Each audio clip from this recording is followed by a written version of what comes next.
see me, and they kind of act like that in this life. That like it's just kind of working for me. Yeah, a lot of cats are like that.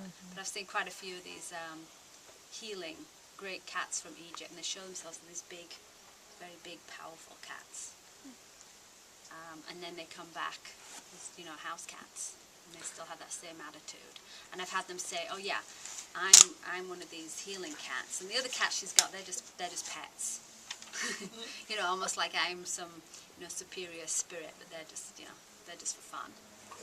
So, serious. are cats coming to Earth more than other creatures, do you think? I Coming think back? a lot of these wise cats are coming back, because I've seen quite a few, and I didn't know anything about the Egyptian history with the cats, and I don't know if this is true, but I've been told in readings about these cats that were in the temples, and they're saying to me that they would be in the temples, and they were great big cats. Now, whether they were physically or just they're showing me something like that, and they're saying that these the humans would work with them, and that they would almost like bring people to them for healing. So people would like just come to be in their presence, to see them, and then perhaps communicate with them.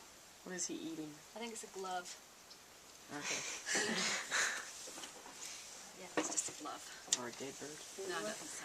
So, is there any time where the animals just go into the astral plane and they don't come back to Earth anymore? Well, they're like human spirits. You know, we live here, and then when we leave our physical body, our energy goes off to the, you know, to the other planes, and we come back. You know, we have past lives and we have future lives, and we come back until we've evolved to a certain level that we feel like we don't need to come back anymore.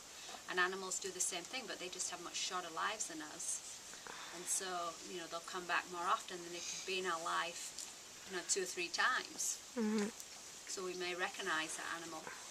And they usually find us. They say, "Oh, she doesn't have to go looking for me." So they just kind of show up on your doorstep, or you're looking on the internet and they just pop up, or a friend has one that needs to be adopted, but they just kind of find you and come back. And then a little bit later you're going, "Well, that has the same personality as that cat that I had when I was younger." I had a cat like that. Yeah. Yeah. Anybody else have an animal? That happened to my boyfriend. Yeah. Yeah, he had a cat when he was a kid, and then this was back in Texas, and then he moved here, and like, you know, 15 years later, looked identical, apparently, like identical personality and everything. Yeah. Yeah, it's probably the same No, one. we had them, didn't we?